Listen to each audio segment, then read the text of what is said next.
this. I've been getting it since a toddler. I keep dollars on my head. Been a real one is my motto. Handle my problems, I ain't scared. Yo, welcome back, Pacer Nation, Pacer Station fans everywhere, ladies and gentlemen. Now, today we got a little bit more of a broad podcast for you all. Just going to talk about everything Pacers right now and moving forward for the organization and the team, where we're at, where we're going moving forward, the offseason, etc. We're probably just going to title this video The State of the Indiana Pacers, something like that. With me, longtime collaborator, Coach Jay. How you doing, Coach Jay? Surviving. Having some computer troubles, but nothing I can't handle. 100%. So, basically in the NBA right now, everyone's looking towards the finals. Just now got the matchup news. I heard the Heat beat the Celtics in that series. So Heat Lakers in the finals. How do you feel about that finals matchup? Especially for a guy like Vogel, who used to be the Pacers coach. A lot of people in Indiana are talking about Vogel and how he deserves what he's getting. Unfortunately for Vogel, I don't think they have a chance in this series. Wow. Nothing against him, nothing against LeBron, but Miami's defense is custom built to shut down the Lakers' offense.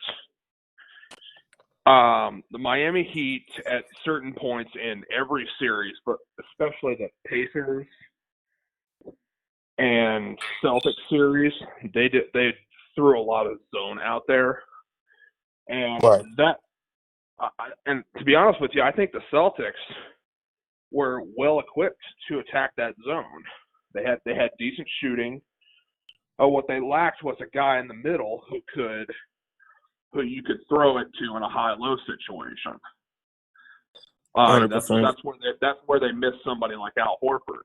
But the Lakers, I mean, there's a reason the Pacers beat them in the bubble.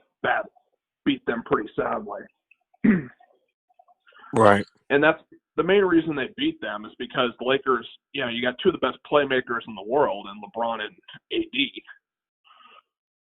But you have no spacing around them, so it's easy to double team them. And that's the problem you had with the Pacers in the playoffs is Miami double teamed. They double teamed Vic and they double teamed TJ Warren, and nobody else could beat them because there wasn't a good. And they killed us on the boards. And if the Lakers get out rebounded in this series, they're not only are they not going to win the series, they're not going to win the game. But I think if Miami goes zone in this series, I don't think the Lakers have the tools to attack that zone from a shooting perspective. As far as I can see, Danny Green is the only person on that team who can knock down threes, and I don't know what his health situation is right now. Right, 100%. And while we're on the note of former Pacers figures, one guy we didn't talk about, I know a lot of Pacers fans hate when we talk about him, but Paul George, what do you think the Clippers, how do you feel about the Clippers getting knocked out by the Nuggets? And what do you think it means for Paul George and his legacy moving forward as an all-star player in the NBA? I actually think he's going to get traded this summer. And wow. I don't know what kind of value you're going to get for him at this point. But Paul George, I heard rumors that after they were eliminated in Game 7 by a team that was not even half again as talented, that wasn't even half as talented as the Clippers were. Nope. Paul George, came into the locker room and started saying, let's start working out this summer. Let's start, let's get started with training, and everybody was rolling their eyes. If I'm Jerry West in that Clipper and Lawrence Frank in that Clippers front office, I am nervous about keeping him. Kawhi Leonard has proven that he can be there every night. But Paul George, you know it's a bad situation when his teammates roll their eyes and mutter under their breath when he talks. Paul George is doing the same thing to the Clippers that he did when he was here, which is, he runs his mouth and promotes his brand, but doesn't, he talks the talk, but doesn't walk the walk. Yeah, he does talk a whole lot. I was going to say that he the playoff P thing, I think, blew up these playoffs. Really blew up because you can't give yourself a nickname like that and then put up performances like that as an all-star. And it honestly, You I mean, can't. part of me wanted the Pacers fan of me really wanted to Pacers, part of my Pacers fandom deep down wanted to feel bad for Paul just because of how much he did for us when he was here. I loved him whenever he was here deeply as a player, but since he left Indiana, it's been a lot of disappointment going on in his career overall. OKC, I mean, we saw whenever Vic and Domas were in OKC that playing with Russ isn't a good thing for anyone's career, really. But Paul George runs his mouth a whole lot, and the Clippers Doesn't back it up. doesn't back it up at all. At least not whenever it matters most. Not since he left Indiana, at least. Absolutely. How do you feel about? I saw a lot of people on Twitter were talking about the way Vogel's made the finals now. A slight trend of Pacers coaches making the finals after they leave Indiana. Of course, Carlisle previously, but is there any chance in your head that you think Nate McMillan could continue that trend anywhere else? No, and the reason for that is simple. Nate McMillan, his style of play, specifically offensively, does not fit the modern NBA. And I think I could see Kevin Pritchard having given him. I'm wondering if maybe the Pacers at the end of last season, when we got swept by the Celtics, went to Nate and said, okay, maybe you should hire an offensive coordinator. And knowing Nate and seeing how he's an old school guy, right? You know, he's a protege of Chuck Daly, who's as old school, the late Chuck Daly, who's as old school as it gets, especially when it comes to dealing with players. I just don't see him swallowing his pride at this stage in his career and letting somebody else run the offense. Because when Larry Bird coached the Pacers, part of the reason he had the highest winning percentage of any coach we've ever had, right, is because his staff was perfect, not just in terms of the people on it, but their roles. Bird was the guy who managed the game, handled the substitutions, and drew up late game sets like the one that Reggie Miller hit the Bulls with in Game 4. Right. It was Carlisle's job to run the offense, and it was Dick Harder and Dan Burke's job to run the defense. Bird stayed out of their way and let them do their jobs. And the best head coaches always do this.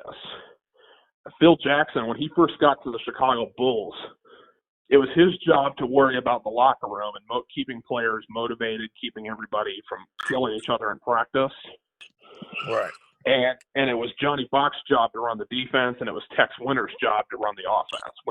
You mentioned Carlisle when he went to the NBA Finals with the Mavericks. It was Carlisle's job to handle set play, to handle the game management side of things. Terry Stotts' job to run the offense, and it was Dwayne Casey's job to run the defense. The best coaching staffs always operate this way. Always. 100%. Now let's get to the state of the Pacers right now. Let's get a little bit more into the team. Now we got until November 18th, so we're gonna of course make many more videos on this and this topic. But early look at what should the Pacers be looking for in this year's NBA draft? It's gonna be taking place a little later, like I said, November 18th. They don't have a pick, I don't think. Right, like I said, they don't have a pick. I said that a couple of videos back. If they were to trade into the draft, which there's a lot of rumors that we might trade Vic to move up somewhere in the first round even, what would you look for us to look for in young players in this year's draft? I would, if you're trading into the draft, I would look for a starting three. 100%. Because there's a lot of different things the Pacers could do, but at this stage in the organization, at this time, we have plenty of youth. I don't see the Pacers trading into the draft, but if they do, I think they'll look for either a spread four or a starting small forward, because TJ Warren broke loose in the bubble because he was playing the four and he had all kinds of spacing to operate. He's a great modern day four. Yeah, and but again, the Pacers fired Nate McMillan because they're in win now mode and they didn't think he could get it done. So if you're in win now mode and you're going to trade Victor Oladipo, I would trade him for one or two younger players who are already in the league, who have experience, who you can develop into all-stars. Right. One of the trades that I recently saw in the Inquisitor, which I found interesting, was potentially trading Victor Oladipo and T.J. McConnell to the Brooklyn Nets for Spencer Dinwiddie and Karis LeVert and a draft pick or two. Man, there's no way Brooklyn would take that deal, I don't think, and I wouldn't if I was them. That LeVert kid. Oh, of course I wouldn't either. But yeah, that LeVert kid looks crazy, and Dinwiddie's a great player. I can see them. I saw that rumor, and I didn't think it was realistic. But there was another deal that was in that same article where they would give us Dinwiddie, and you know who Taurean Prince is? I do. I actually like that deal better because if you're going to deal Vic, you're going to have to make up for the lack of defense that you would lose from him. Yeah, and Taurean Prince is a scrappy guy. His personality on the floor is not quite as animated, but he's very Lance Stevenson-like. He's scrappy. He's an instigator. Right. And every great team has somebody like that. And right, that was a big reason why I remember you had been in the playoffs. Right, and that was a big reason why I remember you've brought up Draymond Green in a bunch of previous videos. Was that intimidating, that scrappy attitude that every championship team wants, and a lot of teams need to win a championship. And that's another reason I feel like you might be right about the Heat beating the Lakers in this finals, is simply because the Heat have a lot of scrappiness going on in that franchise. And that when I watched that Pacers Heat series, when I watched that, I'm the more and more I like that Draymond Green deal. Right. Now, there is some question marks as to whether Draymond Green would be a good fit here, whether or not he would be as great a player here as he was in Golden State, because if he played here, he would not be playing with the Splash Brothers. Nope. But if you want toughness, experience, and somebody to really start to get the toughness out of us, that's our guy. I can't see a better candidate than him. I really can't.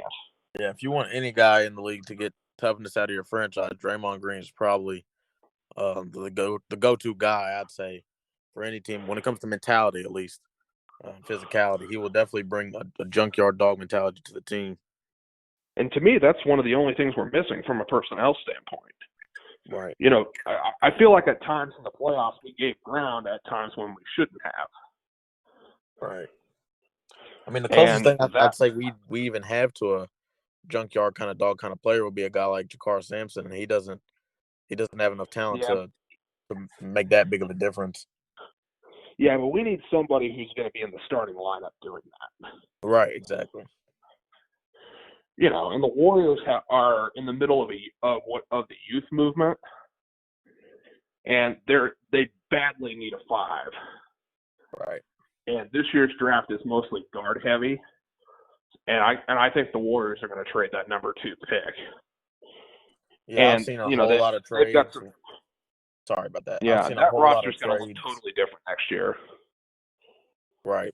I've seen so many trade makers and trade people trying to bring Vic into the talk for the number 2 pick from the Warriors. I don't know why the Warriors would want Oladipo. Something like that. It would kind of be just the same thing as when they got D'Lo, another guard, to throw in the mix of a bunch of great guards. But I've seen a whole lot of people vouching for that. Yeah.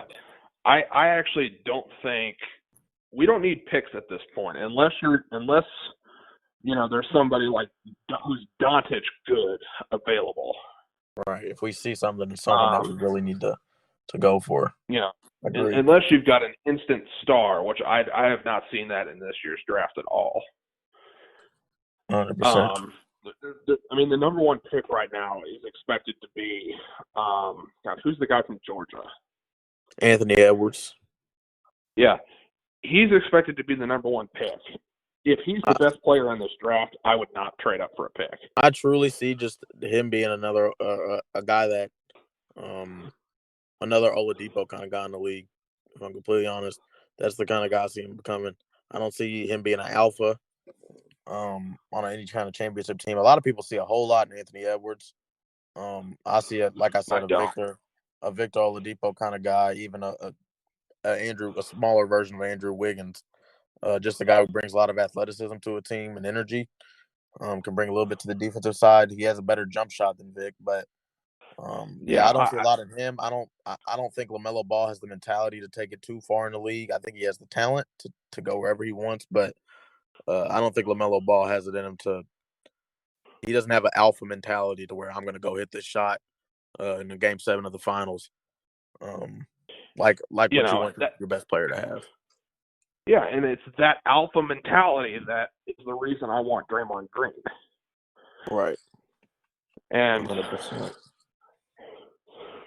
Because the thing that Green gives you is, the guy's got 3 NBA titles. Right. And that's something that the Pacers, that kind of experience is something the Pacers have not had since the early 90s when they traded for Byron Scott. And so many fans like to downplay guys like Draymond's rings, and they say he got carried by the players above him. I completely disagree. I don't feel like that Steph and Clay could have performed how they did without Draymond setting the picks and running the offense the way he did from the power forward position. In the center position, even in some games. Exactly. I would actually compare Draymond's role with the Warriors as being similar to what Dennis Rodman's role was with the Bulls. Right. His job is to do the little things and provide an edge and toughness and to be an enforcer. We have a lot of really, really good young players on our roster right now. We do. And I don't think we need more youth. I don't think we need another alpha male. I think Victor Oladipo, with the right training, say we traded for Draymond Green. I think Draymond Green could sit down with Victor and say, okay, you're a great player. This is what it takes to win a championship. Right. A little bit like what Jimmy Butler tried to do with a guy like Joel Embiid, even though Jimmy Butler hadn't been to the finals previously. A guy with a mentality like Jimmy Butler's coming into Philadelphia, trying to toughen up a guy like Embiid, trying to get him to step up the way he did. I'd see a lot of similarities in the way Draymond could do the same for Vic. And when I'm serious. When I saw Jimmy Butler walk from Philadelphia to go play in Miami, I knew something was not right with that organization. Right. Because he left an extremely talented team to go play for a team that had barely made the playoffs in the last couple of years. Right. And I knew it when he picked Miami over Philly, I knew it was all about fit and it was all about culture. And I had a feeling he would do well there. 100%. I mean, being surrounded by guys like Embiid and Simmons, Jimmy Butler is exactly what that organization needed. But I don't know if that organization is what Jimmy Butler needed because he gets very frustrated easily with guys who he doesn't feel are matching his intensity and such. Hence what he did in that one practice in Minnesota. It was all over them. Exactly. And I think, if you watch The Last Dance, Michael Jordan was the same way. If you weren't giving 100%, you'd hear about it from him. Right. And I think Draymond Green would do exactly the same thing here. Everybody's saying the Pacers are going to trade Oladipo. I don't think they'll move him until the deadline unless he, flat out tells Kevin Pritchard, "Hey, I don't want to be here." And for I the sake of completely his agree. money, and for the sake of his contract, I don't think it would be in his best interest to do that. Right. To, basically screw the front office, because I mean, everybody else is going to look at that and say, "Oh, he's doing exactly what Paul George did." And the rumblings I've heard actually within Indiana media around the Pacers organization is Vic wants to stay, which is on the contrary to a lot of rumors we had immediately after. And I don't blame the rumors because I'm not the kind of guy to overreact, right? I'm not the kind of guy to overreact to players being cool with other players, but he was looking awful friendly with them Miami players, especially after a lot of rumors were going around that Vic wanted to go to Miami. It wasn't a good look, in my opinion. The way it seemed like every player on Miami was kind of just out there in the way they was talking to Vic super friendly. Yeah, and I'll be honest, if you're a fan and you're making your decision as to whether or not he will stay or go based on him high-fiving players after a game, Right. then you don't know what you're talking about, because that's called sportsmanship. Michael Jordan, when the Pistons beat him, always shook their hands after the game. And if that happened in today's game, they'd say, "Oh, he's going to go play for the Bad Boys." No, that's just showing respect to the game. And that's why I prefaced it. I had to preface it by saying I'm not the type to overreact. I'm not gonna. I wasn't one of the people that was saying off the bat that he wanted to go to Miami off that. It was just the coincidental timing of it. I feel like Vic could have been a little more mindful of it. I know some fans took it the extra mile and said he's out. He's automatically out. He wants to go play with Jimmy. And I like people talking about how he helped Jimmy Butler off the floor, and Jimmy tapped him on the butt. Like that's literal just sportsmanship. It's just with all the talk about him wanting to go to Miami and then everybody on Miami doing that to him after the game and him smiling back. It just wasn't a good look in my opinion for him. I didn't think that it was a sign that he wanted to leave or anything. Because I feel like that we would have heard more about it if he really did want to leave. I feel like he loves Indiana, and wants to play for us. He just didn't want to play for McMillan. I really don't feel like he wanted to play for McMillan. Yeah, I think both Brogdon. I heard from Mark Monteith, our special guest a few weeks ago, right, that Victor and Malcolm in their exit interviews those two interviews are what got McMillan fired. They were both frustrated. They felt helpless in that offensive system, and they were right. Absolutely. Now, see, if you ask me, I think the only thing the Pacers need to do this summer is they need to trade away Miles Turner or just somebody who doesn't fit in the starting lineup. They need to pick a big guy, whether it's Miles or Sabonis, and it better in the hell not be Sabonis, but keep going. Yeah, they'll pick Sabonis because he's the all-star and Miles isn't. It has nothing to do with anything other than that. Right. And I also think what's going to end up happening is they're going to trade him, but they're not going to trade him for another young player. They're going to trade him for a veteran who can come in and kind of whip our young guys into shape. 100%. I really, if you threw in Leaf and Sumner as like money pieces, I could easily see Golden State signing Draymond Green over this summer. Man, that would be so beautiful. I would love to have a guy like Draymond Green. It would feel like it would give me a little bit of a reminiscent thought back to when we had Lance. I feel like Lance brought a lot of that same scrappy energy, and Pacers fans, it goes without saying we love Lance Stevenson. So I think Draymond Green would be very beloved in the city of Indianapolis. And he's a Midwest guy. He's from East Lansing. So I honestly don't think he would be too unhappy playing here. Me neither. And more importantly, I think if Golden State traded him, I think he would play with a chip on his shoulder. And he absolutely would. He definitely fits also that mold of just the history of the Pacers having guys like Artest, O'Neal, just great defensive teams. he would definitely continue the trend of what a Pacers big man is expected to be, or has come to be The expected other to be in thing, recent years. I would compare that trade to, if that trade happened, to trading to the trade that the Pacers did in 1993 to bring in Byron Scott. Scott had won 3 championships with the Lakers. He was good friends with Reggie Miller, and I just think he would be, and he brought that experience, and it was the combination of him and the hiring of Hall of Fame coach Larry Brown, right, that turned the Pacers from 8-seed supreme to Eastern Conference Finals contenders. right. So, 100%. and I just think it's also kind of like when the Pacers signed David West. Right. We had all this young talent. We had Lance Stevenson, we had Paul Jordan, we had Roy Hibbert, but we needed somebody to anchor them and teach them how to win. He was perfect for that. He was a perfect fit for that. 100%. And I just think Draymond Green is worth every penny if you're trying to win a championship. For sure is.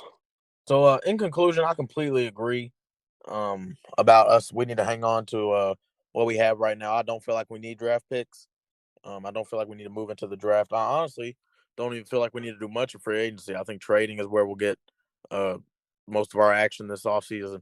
But I love the team we have right now moving forward. But it really depends on the head coach. I think the team's going to have to make major changes if they were to go for a guy like D'Antoni, which I don't think is in the equation anymore, from what I've seen, at least. I hope they don't go for a guy like that because he obviously doesn't fit our personnel.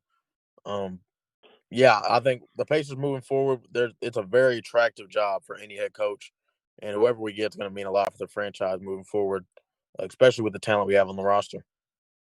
Yeah, I mean, whoever takes this job over is going to be. It's not like you're walking into a dumpster fire. You're walking onto one of the best young rosters in the NBA. Absolutely. And you're going to be working for a front office that is committed to winning. And more importantly, you're going to be working for a front office that's going to let you coach. For sure. They're not going to micromanage you from the stands. They're going to, they're not going to say, okay, you need to play my guy, or I'm not going to play your guy. It's not going to be like that. It's hands off. It's hands off to the front office. Honestly. If they think you're a good coach, they'll let you do your job. For sure. Well, thanks for having you on, Coach Jay. Can't wait to have you on again. As always, it was a pleasure. Make sure you all follow us on Pacer Station, all social media platforms, Facebook, Twitter, Instagram, at Coach Jay Pacers on Twitter, at Cam Major Sports on Twitter. I'm Big Pace. Signing out. You got anything else you need to say, Coach Jay? Yeah, if you're an X's and O's nut like I am, subscribe to my YouTube channel as well. It's Coach J Pacer Station. I do detailed film breakdowns that are really more designed for coaches or aspiring coaches. If you're an aspiring coach and you want to learn NBA basketball strategy, my channel's specifically designed for that. And I 100% would recommend Coach Jay's channel. It's very, very interesting stuff. Even just diehard Pacers fans, if you want to learn more about basketball in general, so you can get your Pacers knowledge up, it's a great channel to watch. Like I said, make sure you follow us all on Instagram, Twitter, and Facebook. Pacer Nation. We deuces.